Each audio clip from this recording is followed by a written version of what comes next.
새벽 일부 오신 여러분들을 환영합니다. 오늘 우리에게 주시는 데살로니가전서 5장 12절부터 22절의 말씀을 가지고 마지막 때를 살아가는 자세라는 제목으로 하나님 말씀을 증거하도록 하겠습니다. 요즘 여러분, 이 시대를 우리가 어떤 시대라고 합니까? 마지막 때라고 이야기를 해요. 때로는 종말의 때라고 이야기를 합니다.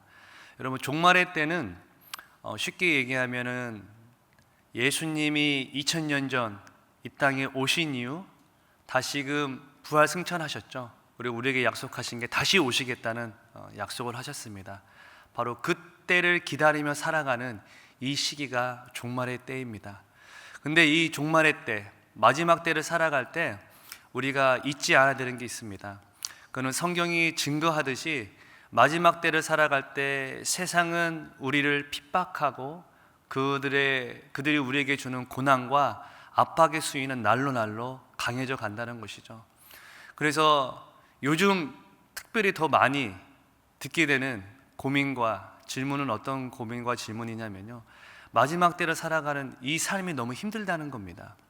근데 여러분, 이 고민의 결은 내가 경제적으로 힘들다 이러한 고민과 푸념이 아니었어요. 내가 그리스도인으로서 믿음의 싸움을 살아가는데 많은 역경과 고난이 있다는 것이죠. 그래서 어떤 집사님은 이런 말씀을 하시더라고요. 하나님이 살아계심을 알겠는데요, 내가 어떻게 이 막막한 세상에서 믿음의 싸움을 살아가야 할지 너무나 고민과 정말 어려움이 있습니다. 이런 고민을 저에게 털어놓으시더라고요. 여러분, 그런데 이 고민은 비단 한 분의 고민이 아니라 이 시대를 살아가는 우리 모든 사람들의 고민일 거라 저는 믿습니다. 그렇다면 우리 마지막 때를 우리는 어떻게 살아가야 지혜롭게 살아가는 것일까요? 오늘 그 대답을 우리가 읽었던 데살로니가전서 5장에서 그 답을 찾고자 해요. 우리 데살로니가전서 5장은 그게 재림을 기다리는 성도들의 삶의 자세에 대해서 이야기를 합니다. 그게 5장은 크게 두 부분으로 나눌 수 있는데요, 1절부터 11절까지는 그 시대를 살아가는 사람들의 바로 큰 틀, 총론을 이야기를 한다면요, 우리 12절부터 28절까지는 각 부분의 세세적인 강론을 이야기합니다. 특별히 우리가 읽었던 12절부터 22절까지는요, 첫 번째 12절부터 옆에서 보면은 15절까지는 공동체에 대해서 어떻게 살아갈지를 권면을 해요. 그리고 16절부터 22절까지는 상대적으로 개인적인 신앙의 삶을 어떻게 살아내야 되는지, 그런 개인적인 차원의 삶을 권면하고 있다는 것이죠. 그래서 오늘 우리가 이 마지막 때를 살아갈 때 우리 공동체에 대해서는, 또 우리 개인의 신앙에 있어서는 어떻게 이 시대를 살아가는 게 가장 지혜로운 것인지 오늘 본문을 통해 좀 살펴보자 합니다.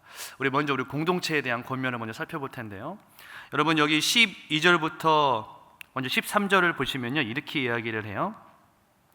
형제들아, 우리가 너희에게 구하노니 너희 가운데서 수고하고 주 안에서 너희를 다스리며 권하는 자들을 너희가 알고 그들의 역사로 말미암아 사랑 안에서 가장 귀히 여기며 너희끼리 화목하라.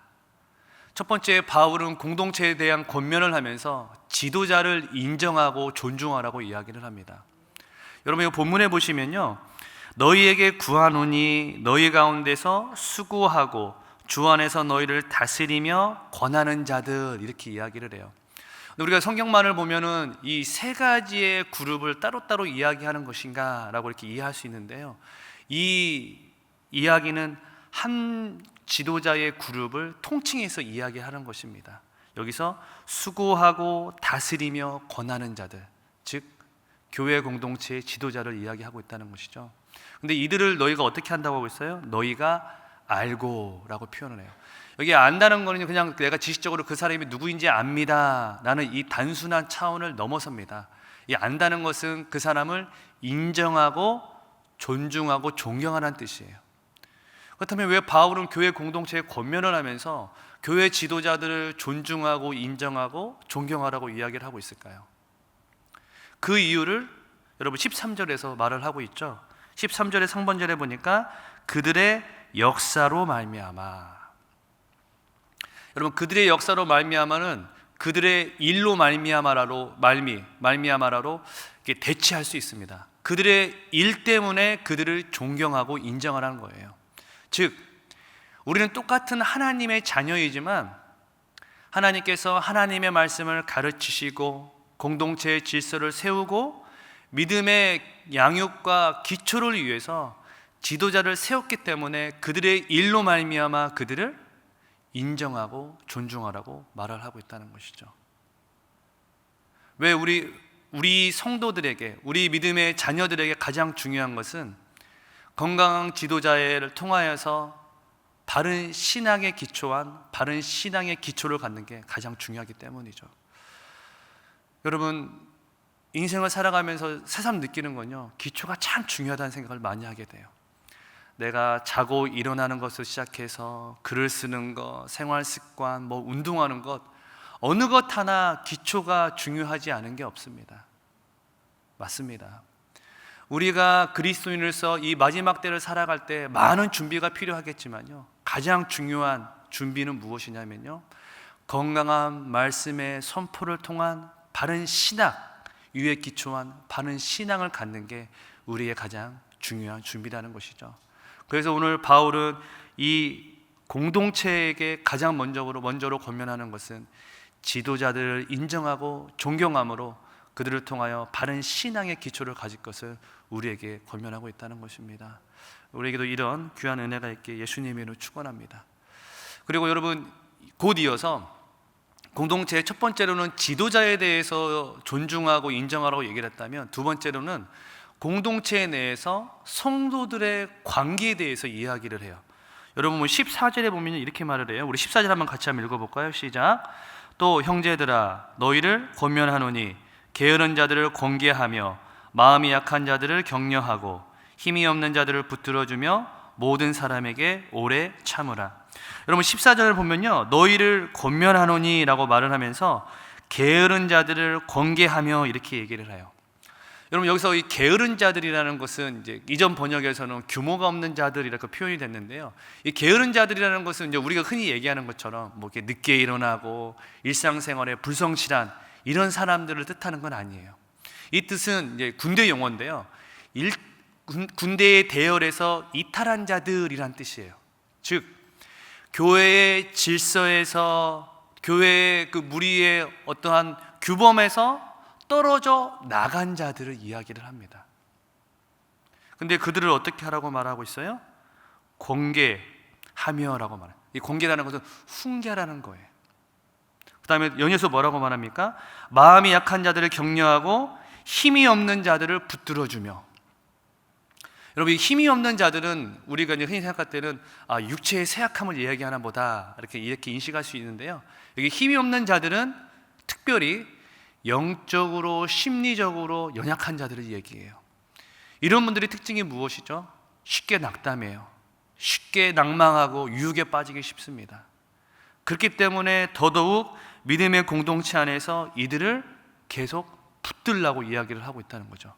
그리고 와서 15절에 뭐라고 말합니까? 삼가 누가 누구에게든지 악으로 악을 갚지 말게 하고 서로 대하든지 모든 사람을 대하든지 항상 선을 따르라, 이렇게 얘기를 해요. 여러분, 악을 선으로 대하는 것, 우리가 너무 성경의 근본 정신을 너무 잘 알고 있죠. 그런데 여러분, 여기서 보면요, 악을 악으로 대하지 말고 항상 선을 따르라, 이렇게 권면을 하거든요. 여러분, 데살로니가 교회는 특별히 핍박이 많은 교회였어요. 그래서 우리 읽어보진 않았지만 화면으로 우리 데살로니가전서 2장 14절을 통하여서 데살로니가 교회가 어떤 교회였는지를 우리 같이 한번 읽어보겠습니다. 시작. 형제들아, 너희가 그리스도 예수 안에서 유대에 있는 하나님의 교회들을 본받은 자 되었으니 그들이 유대인들에게 고난을 받은 것 같이 너희도 너희 동족에게서 동일한 고난을 받았느니라. 예, 데살로니가 교회는 고난과 핍박이 많은 교회였어요. 여러분, 세상의 이치로 얘기하면요, 받은 것만큼 받은 대로 돌려주는 게 세상의 이치죠. 그런데 바울은 오늘 뭐라고 말하냐면요, 악을 악으로 대하지 말고 선을 따르라 이야기를 해요. 근데 여러분, 놀랍게도 14절부터 15절에 인용된 모든 동사 있지 않습니까? 여기 보면은 공개하며 격려하고 붙들어주며 오래 참고 선을 따르라. 이 모든 명령들이 여러분 조금 어려운 얘기지만 현재 명령형으로 되어 있어요. 이것은 무슨 말이냐면요, 그냥 한 번 참고 그냥 끝나는 단회적인 것이 아니라 계속해서 그렇게 품고 그렇게 행해야 되는 것을 오늘 우리에게 명령하고 있다는 겁니다. 여러분, 이를 통하여 우리는 다시 한번 믿음의 공동체의 중요성에 대해서 생각해 보게 돼요. 여러분, 마지막 때를 살아갈 때 믿음의 싸움을 살아갈 때 내가 어떤 공동체에 속해 있느냐, 그게 매우 중요합니다. 내가 어느 공동체에 속해 있느냐에 따라서 내가 믿음이 연약할 때 그 한 사람이 나의 믿음을 붙들어주고 나를 위해 기도하며 내가 어려움에 빠졌을 때 나를 위하여 같이 격려함으로 내가 이 믿음의 삶을 살아갈 수 있게 된다는 것이죠. 그래서 여러분, 바울은 갈라디아서에서 뭐라고 말했습니까? 우리가 낙심하지 말지니 포기하지 않으면 때가 이르매 거두리라는 그런 말씀을 우리에게 주셨어요.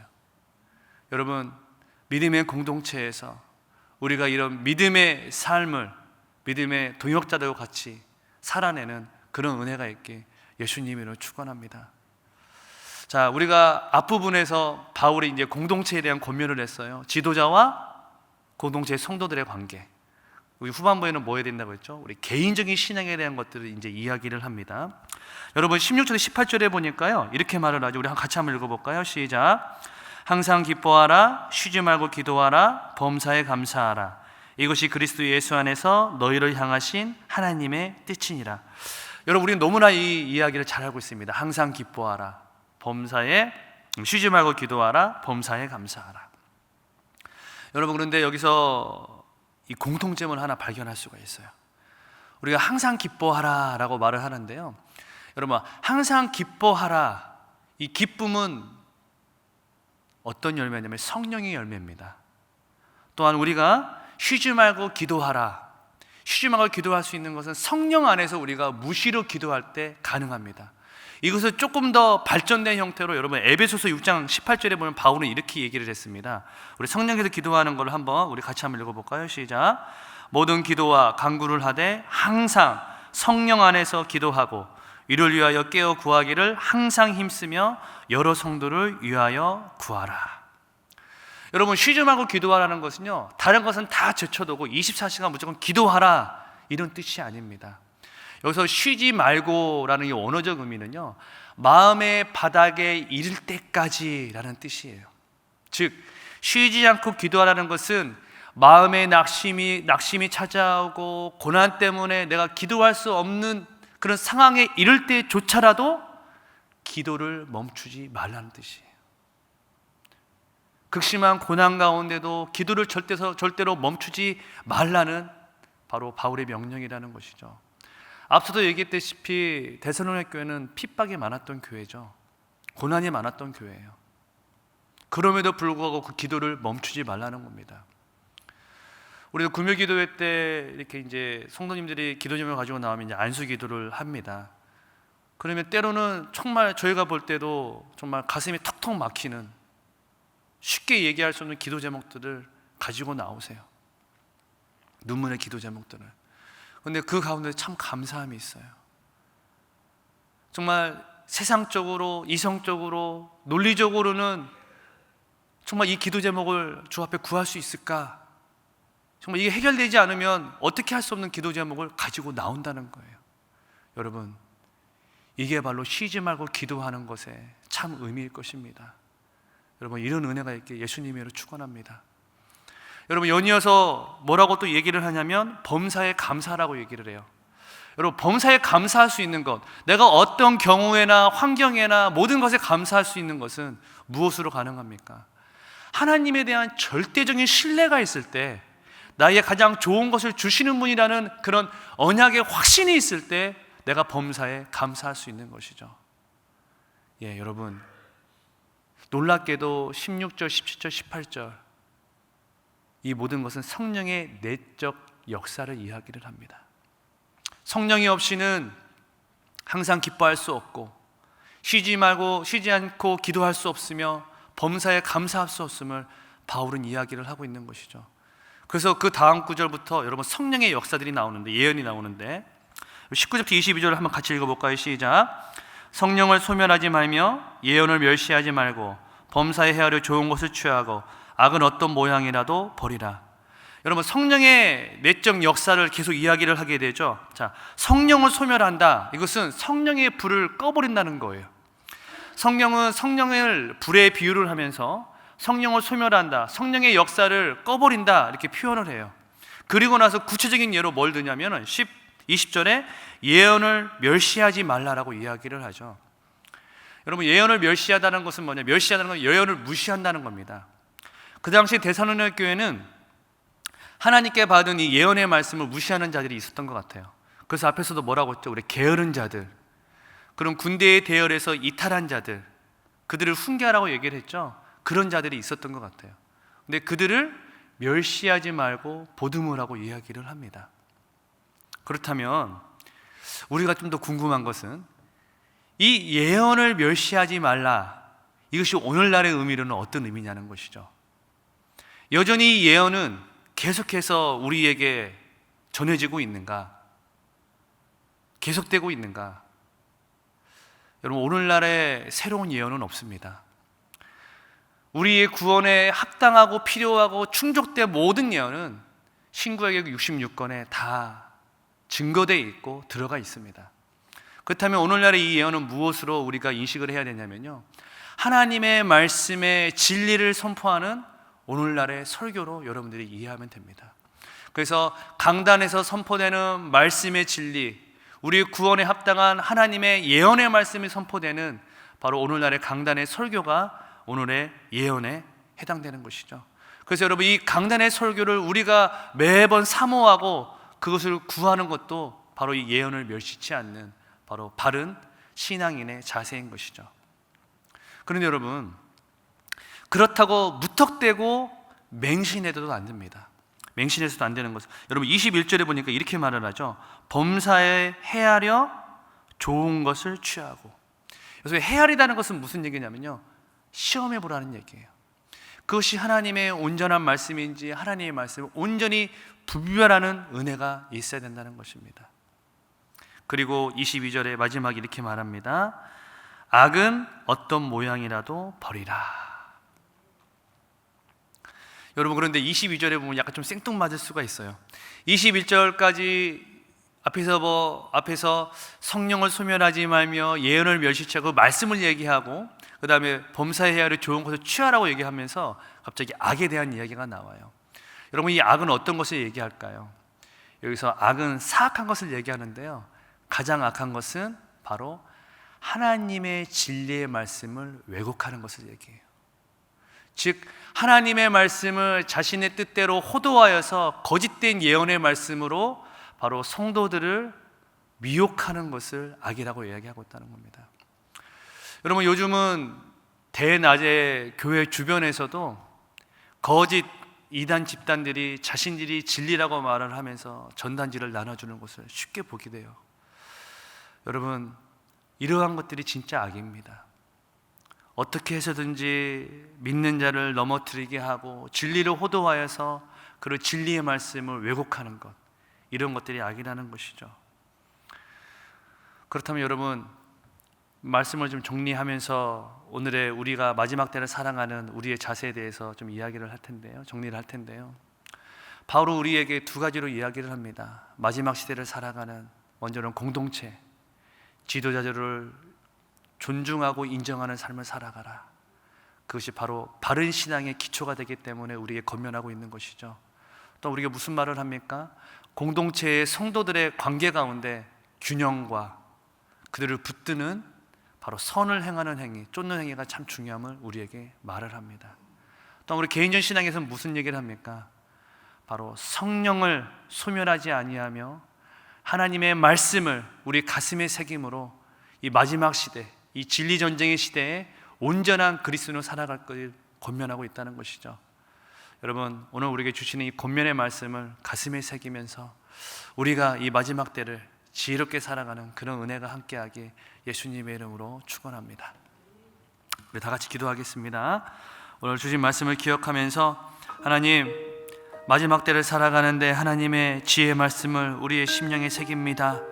공동체와 개인의 신앙에 주셨던 그 말씀을 쫓아서 지도자를 인정하며 성도들을 서로가 품고, 또한 우리 개인 신앙에 있어서 성령의 역사를 우리 가운데 붙들므로 말미암아 하나님 마지막 때를 지혜롭게 살아가는 그런 은혜가 있게 하여 주옵소서. 특별히 하나님, 오늘 일주일의 시작입니다. 다시 한번 우리 은혜의 진리로 인도되어진 바는 그런 은혜가 있게 해달라고 다 같이 기도하시다가 일어나도록 하겠습니다. 기도합니다. 하나님 아버지, 오늘 또 주님의 은혜를 구합니다. 주님, 우리 가운데 함께하여 주셔서 아버지, 우리 공동체와 우리 개인의 신앙에 주시는 그 권면의 말씀을 가슴에 새깁니다.